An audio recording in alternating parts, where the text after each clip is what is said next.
You're watching The Ready Writer, a show where I get to speak to writers of all different genres, mediums, and experiences. The Ready Writer. Are you ready?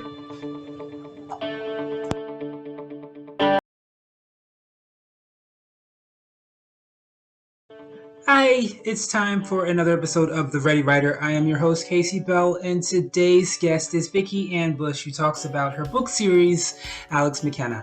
Let's take a listen at our interview together. All right, so what is the earliest memory of you realizing that writing was something you wanted to do? When I was about 12, 13 years old, they had a contest at school. I went to a Catholic school, but it was a citywide contest. So there was several schools that participated, and you had to write a story, and then you had to construct the book. So you had to sew the binding, make the cover, and I really enjoyed it. I got hooked, and after that, I just kept writing.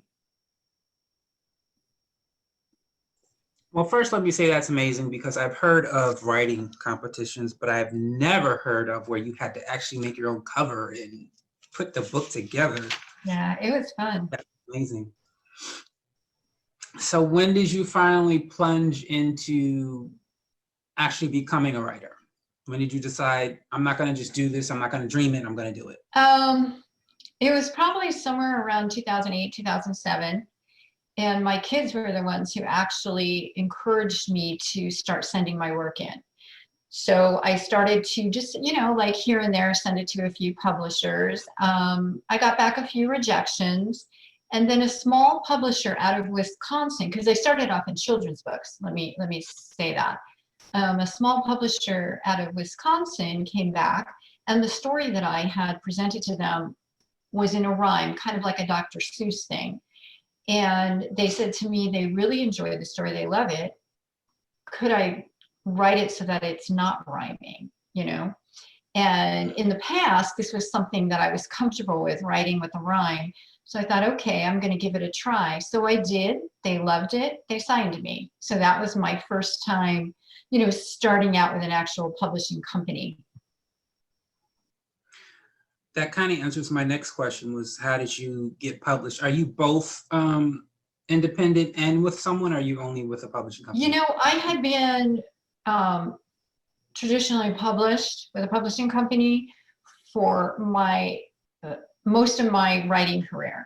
And then about 2 years ago, a publisher that I had been with for like 7 years, they were taking a direction that just didn't feel comfortable to me. And so when the time came up for my contract to re-sign, I opted out and I took back those older books. And I don't know how much in regards to the process, but if I wanted to go ahead and resubmit to another publisher, I would have to drastically rewrite it. I would have to retitle. I mean, there's a lot involved. And I really didn't want to do that because the base of the stories was a reflection of who I was at the time. So I decided, I had a lot of friends who were indie published, and I thought, you know what? I'm just going to go ahead. So I do have a couple of titles that are mine, that are indie published, and then the rest of my work is still traditional. So were you able to republish that first book in the original format that you had it in? The very first book is still with that publisher. Oh, so you're not allowed. Okay. Yeah, so I that book, there's actually 3 books that are still with that publisher because we had a very good rapport. It's 2 children's books and a young adult, but it's on the younger end of the young adult, because the ones I write now are a bit darker, little bit deeper. And hold on. So tell me, who is Alex McKenna? Alex McKenna is the lead character of my current series, and he's a 17-year-old transgender boy with psychic abilities. He comes from a long line of Italian witchcraft on his mom's side of the family. He lives in New York and Long Island, which is where I grew up. He actually resides in the house that I grew up in. And I took little things from when I was younger, because it does run on my mom's side of the family. The women are what I just say we're sensitive. But in the book, it's not just the women, it's just the whole family. But I took little things that, that happened to me, and of course, exploded it a million times to be able to create this other world that Alex deals with. But he talks to the dead, he sees the dead, he helps the dead, but he also solves cases and things that occur, like murder mystery and, thrillers and things like that. So you're saying basically your life was the inspiration behind this book? Why exactly? Behind the idea of the paranormal. Okay. So, all right.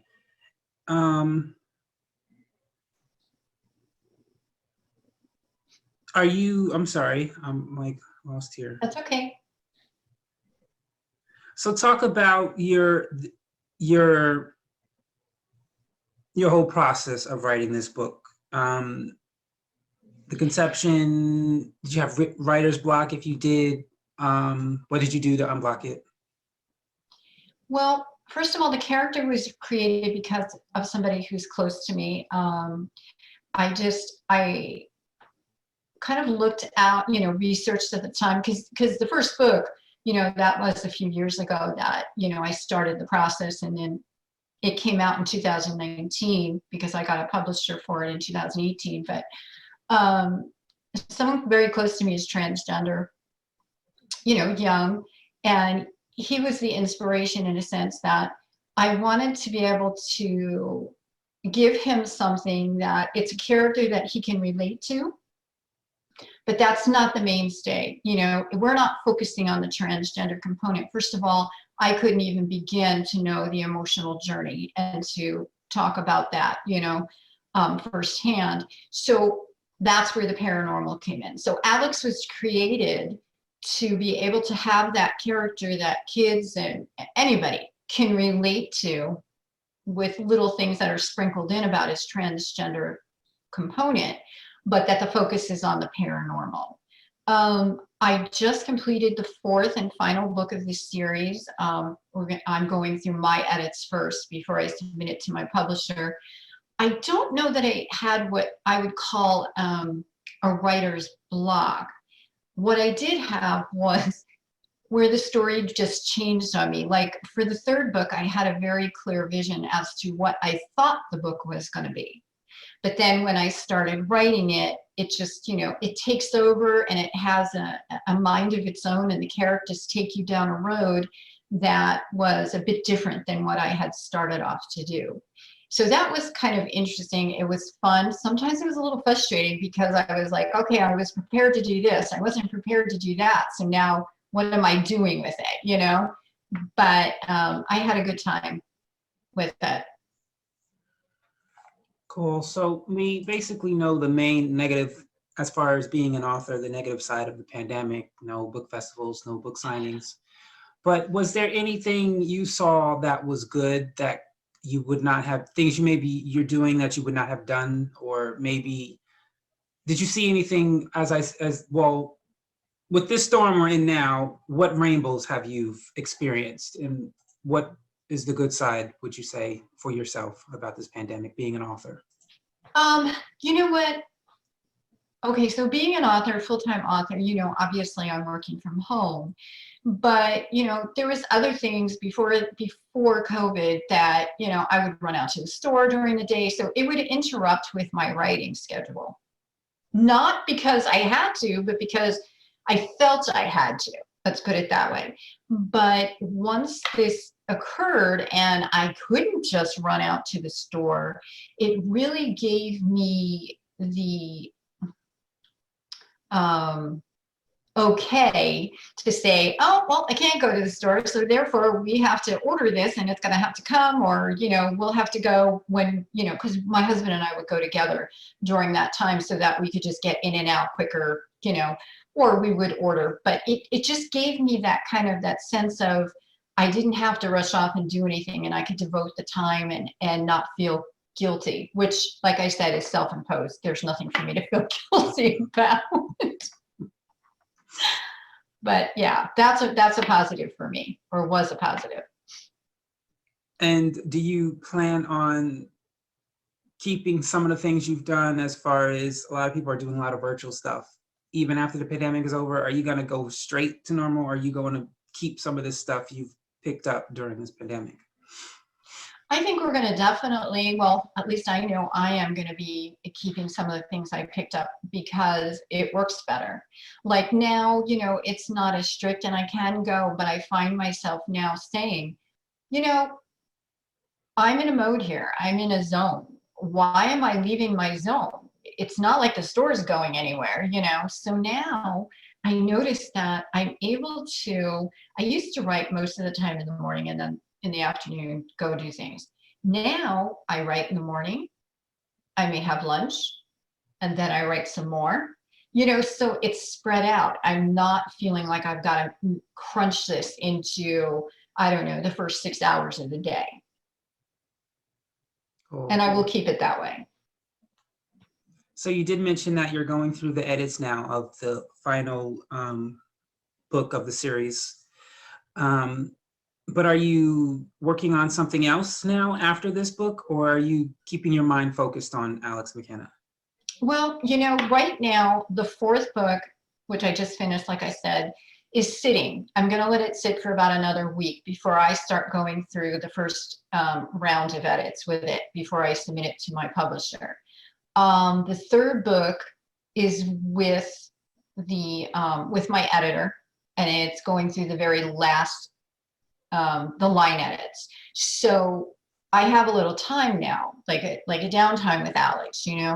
I have a book that came out, gosh, I can't remember, it was 2011 or 2012, and it's one of the books that I did take the title back, and I haven't re-released it or released it out on my own because I did want to do rewrites on it. This was one that I didn't want to change the title, but I did want to do rewrites on it. And it was actually one of my best sellers with the previous publisher. So I am doing that right now. So I've switched focus from Alex to the book that's called Room 629, which is kind of a light sci-fi. And I'm doing the rewrites for that. Cool. So for those who are watching and who may not know, there are basically three, and I'm going to ask you this because you have more experience than I do, but there are three ways to publish a book: commercial, independent publisher, or self-publishing. And they all have their good side and they all have their bad side. And I always tell people, you don't choose according to the good side, you choose according to the bad side you're okay with. Mm-hmm. And so what are some things you liked about the way you first published your book to the self, and what are the things that are not good, if that makes sense, as far as the two ways you published?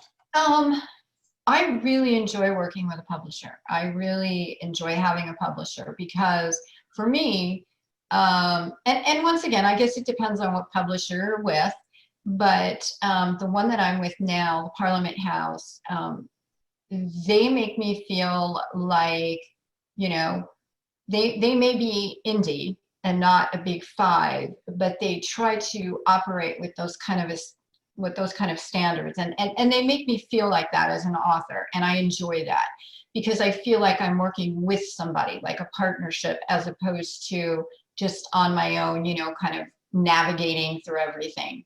As far as publishing indie or independent, self-publishing, I did it because I wanted to get those couple of books out there, just to keep them out there. But it isn't my first choice. Not to say that it's not the right thing to do, because I have many friends who just self-publish and they love it because they like the full control. I kind of like that person standing next to me, especially when it comes to marketing and promos and things like that. I feel like I've got help, and I like that. I think it just depends. It's a personal choice, and my personal choice would be to be published with a publisher. Now, there is a difference between being published with a publisher in like a traditional sense, or being published with like a vanity press. Now, that would be something I wouldn't never do. I wouldn't, and I don't understand that personally. I think that if you're going to use a vanity press, then you might as well just do self-publishing.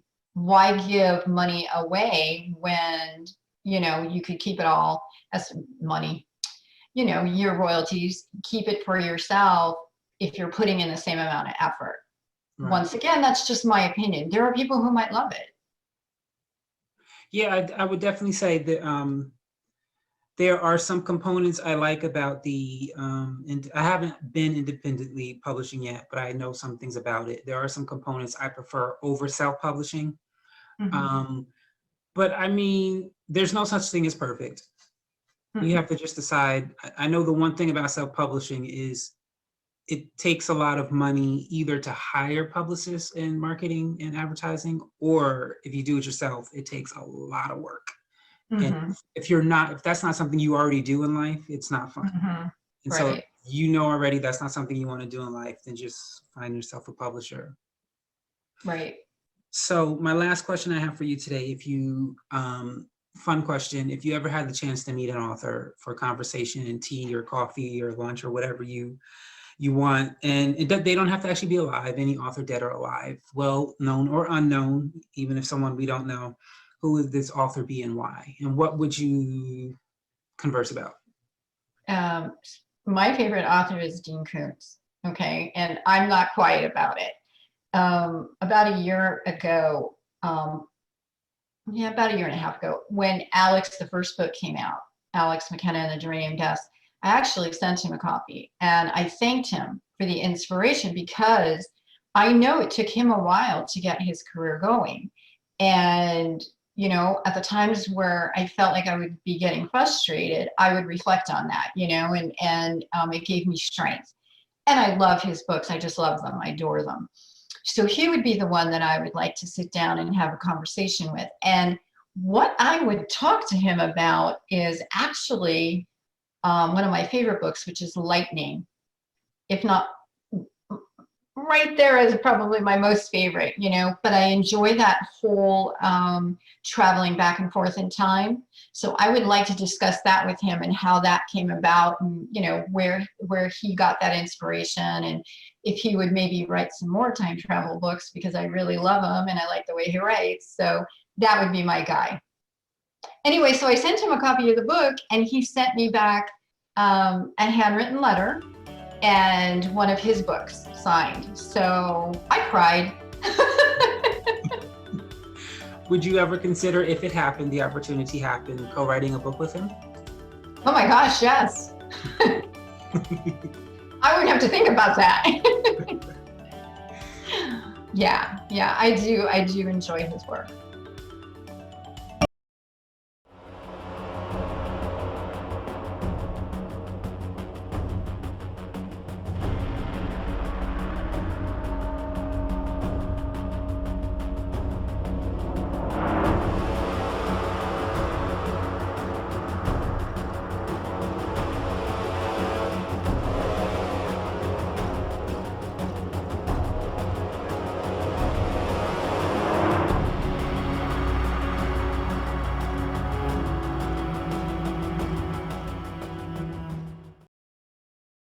That is all the time we have for you today here on The Ready Writer. I'd like to thank our guest, Vicki Ann Bush, for taking the time to stop on by and sharing. And of course, you, as always, the audience, thank you so much for stopping on by. Have a great day. Have a great week.